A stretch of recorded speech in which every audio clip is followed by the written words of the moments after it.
La perle de l'océan Indien. Pendant mes années de merveille, j'avais l'habitude de marcher sur des lits arénacés de la rivière Mahawali rassemblant des cailloux. Car j'ai recherché des trésors parmi les pierres. J'ignorais que l'île de Sri Lanka ait été bénie avec les courants sans fin des pierres précieuses. Aujourd'hui, toutes les fois que je tiens une pierre entre mes doigts, j'envisage la beauté de l'île et de son sol riche. J'apprécie le plaisir physique, le plus pur de l'énergie que je reçois de ces cadeaux merveilleux du Créateur. Je me sens complet et entier, comme si la perfection des pierres précieuses est d'une certaine manière transférée en moi. Dans l'Antiquité, le Sri Lanka était connu par de nombreux noms. Les géographes grecs du IIe siècle l'appelaient Tratoban. Les commerçants arabes et persans du IIIe et IVe siècle désignaient le Sri Lanka comme Serendib, d'où nous trouvons l'origine du mot Serendipity.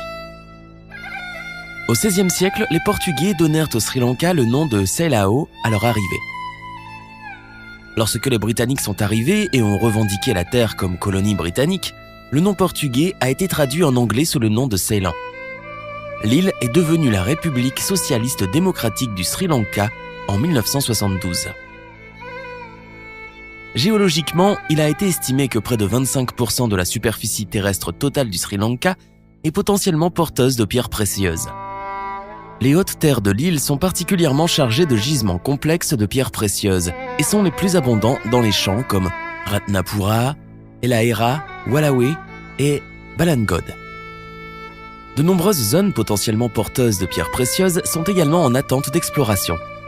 Il est fort probable que la boîte à bijoux du Sri Lanka continuera de produire ces précieux trésors pour les siècles à venir. Le long héritage des joyaux sri-lankais. Il existe une longue et riche histoire de production et de commerce de pierres précieuses dans le monde oriental. En regardant à travers l'écriture historique et fictive, il est facile d'établir le lien de longue date du Sri Lanka à cette industrie. Le lien culturel riche et profond a même valu à l'île le titre de perle de l'océan Indien. Les commerçants des villes côtières d'Arabie devinrent si riches que les historiens grecs et romains observèrent que leurs portes, leurs murs et même les toits de leurs maisons étaient joliment incrustés d'ivoire, d'or, d'argent et de pierres précieuses du pays de Serendib, Ceylan. La légende dit que le roi Salomon de la Bible a courtisé la reine de Saba avec les pierres tirées de l'île du paradis du Sri Lanka. Au IIe siècle, l'astronome Seth Claudius Ptolémée a enregistré que le béryl et les saphirs étaient le pilier de l'industrie des pierres précieuses du Sri Lanka. Les histoires impressionnantes de Simbad le voilier regorgent de riches récits des pierres précieuses et de ses gisements, qui témoignent de l'influence de la générosité gémologique de l'île sur l'écriture et le récit des cultures orientales. Dans son œuvre classique, Divestmendu Monde, la description du monde, Marco Polo, voyageur et chroniqueur médiéval vénitien, vers 1254-1324, écrivit l'abondance des pierres précieuses lors de sa visite au Sri Lanka en 1292. Je veux que vous compreniez que l'île de Ceylan est pour sa taille la plus belle île du monde. Et de ses ruisseaux vient des rubis, des saphirs, des topazes, de l'améthyste et du grenat. Vasco de Gama, explorateur portugais du XVIe siècle, a fait remarquer que Ceylan a toute la cannelle fine des Indes et les meilleurs saphirs.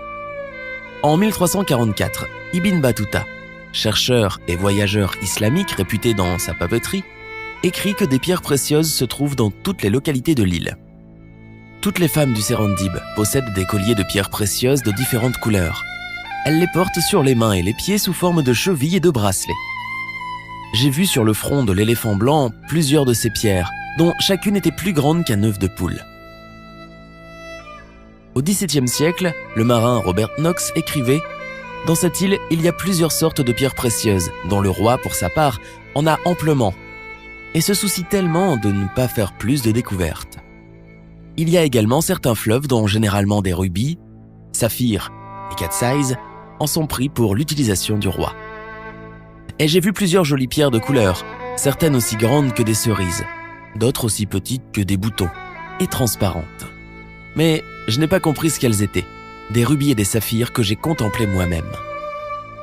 En effet, l'île est considérée par beaucoup comme l'une des plus anciennes sources de saphirs au monde. Peut-être Dr Edward G. Goblin, le célèbre gémologue, l'a bien résumé lorsqu'il a déclaré « L'île de Ceylan a été la première source de saphirs au monde et est restée le premier fournisseur de ces pierres précieuses pendant des siècles. Aucun saphir dans le monde ne peut égaler celui obtenu au Sri Lanka.